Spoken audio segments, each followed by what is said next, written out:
Hi, my name is Jamaal Jones, and I'm the principal attorney for Jones Health Law. And thank you for taking the time to look at my YouTube video. Today, we're going to take a look at healthcare and cryptocurrency. I'd like to explore whether or not healthcare is the next cryptocurrency frontier. So let's start by asking, well, what is cryptocurrency? Cryptocurrency is a virtual currency designed to work as a medium of exchange. It uses cryptography to secure and verify transactions, as well as to control the creation of new units of a particular cryptocurrency. Essentially, cryptocurrencies are limited entries in a database that no one can change unless specific conditions are fulfilled. Bitcoin is the most popular cryptocurrency on the market, but there are well over 1,000 other altcoins in existence. The value of each cryptocurrency is largely speculative, similar to stocks in an index. It has no intrinsic value or legal tender status and is only worth what individuals are willing to pay for it. The next question is, who's going to regulate it? There's no hard and fast rule or standout agency who has the authority to regulate cryptocurrency, but several federal agencies have stepped up to the plate. These agencies include the SEC, the Commodity Futures Trading Commission, or the CFTC, the IRS, the Treasury Department, the Federal Reserve, and the states themselves. For example, the CFTC has designated Bitcoin a commodity. The CFTC announced that fraud and manipulation involving Bitcoin traded in interstate commerce and the regulation of commodity futures tied directly to Bitcoin is under its authority. Treasury Secretary Steven Mnuchin stated last year that he had formed groups in the Treasury Department who were tasked with examining Bitcoin very carefully.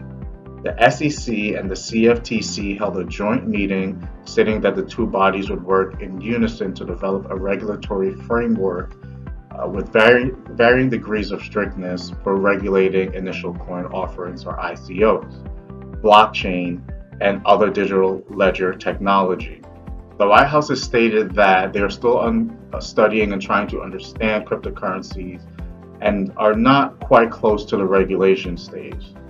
As the cryptocurrency market grows, many will ask the SEC and other agencies for protection regulations. Several states across the country have taken the matter into their own hands by drafting or passing legislation that aims to regulate how blockchain and cryptocurrency can be used. Organizations like the National Conference of Commissioners on Uniform State Laws are taking steps to create a model act that provides for the regulation of cryptocurrency business at the state level. Cryptocurrencies operate largely outside traditional financial systems, which increases the likelihood of money laundering, fraud, and tax evasion. The IRS says that cryptocurrencies like Bitcoin must be treated as property for tax purposes. The result is that capital gain or loss should be recorded as if it were an exchange involving property.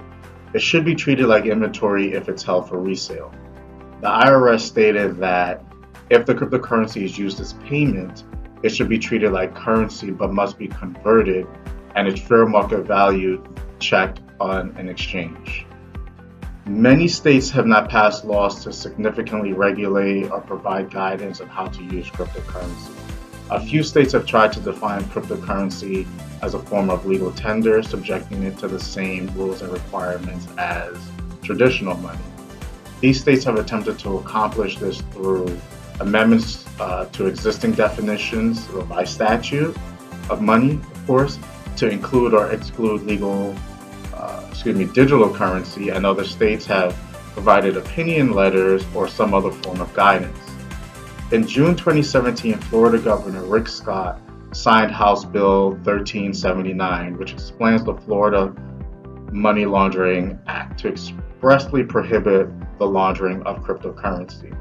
The new law defines cryptocurrency or virtual currency as a medium of exchange in electronic or digital format that is not a coin or currency of the United States or any other country.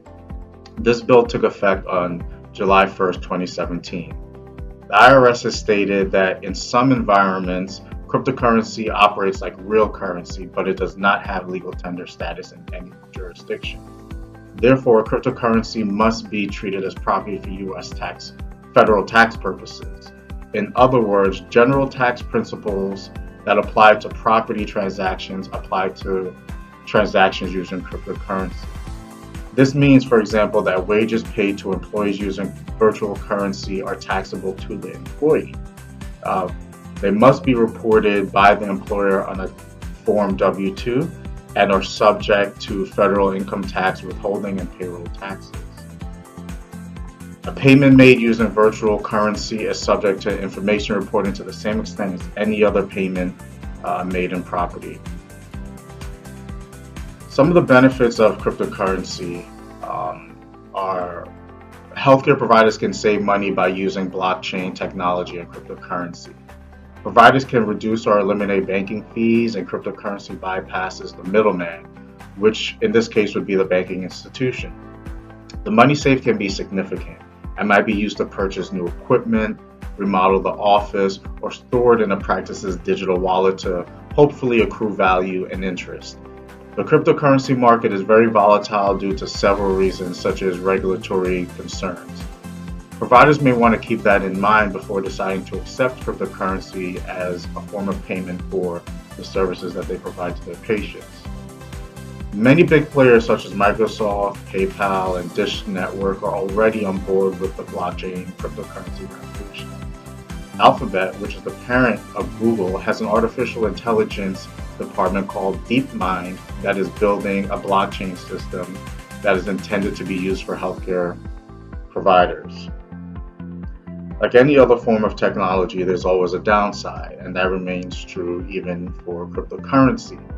It's become a commonplace for hackers who hold hospital computers and other technology ransom to request these ransom payments to be made in the form of cryptocurrency. Cryptocurrency works by using a mix of public and private keys to maintain security and anonymity of payments. This is problematic if you can see where the money goes and to which wallet it's deposited into that can identify the person linked to that wallet. Law enforcement would have a difficult, if not impossible, task of trying to track down individuals who are exchanging cryptocurrency. That means that any cryptocurrency that is stolen can never be found, and victims will never have it returned to them. One way for providers to try to prevent this is by storing cryptocurrency offline on flash drive-like devices. Hackers are capable of using Trojan malware to change the wallet address from a provider's computer to their own, essentially diverting the funds away from the provider or their intended recipient. As we've seen in the cryptocurrency world, early adopters usually reap massive rewards. It remains to be seen if the same is true for the healthcare community. Many questions about the future of cryptocurrency remain unanswered. Providers have many questions that remain unanswered, such as if they can accept cryptocurrency as payment from their patients for rendering healthcare services. Another question is, can healthcare providers pay their business associates in cryptocurrency? Will commercial insurers and federal program payers reimburse providers in cryptocurrency? These questions remain unanswered, but as cryptocurrency becomes more prevalent in society, I'm sure that legislators will start to implement policies and pass regulations and statutes to regulate cryptocurrency in a more meaningful way. To find out about this, you may want to subscribe to my YouTube channel, as I will continually put out more videos just to update cryptocurrency in healthcare, blockchain in healthcare, and any other healthcare relevant topics that I think might be particularly interesting to you. So thank you for taking the time again to look at my YouTube video.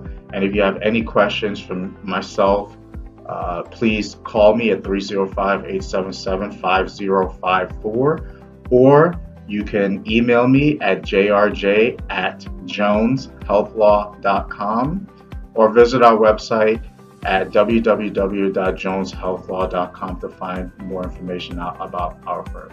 Thank you very much.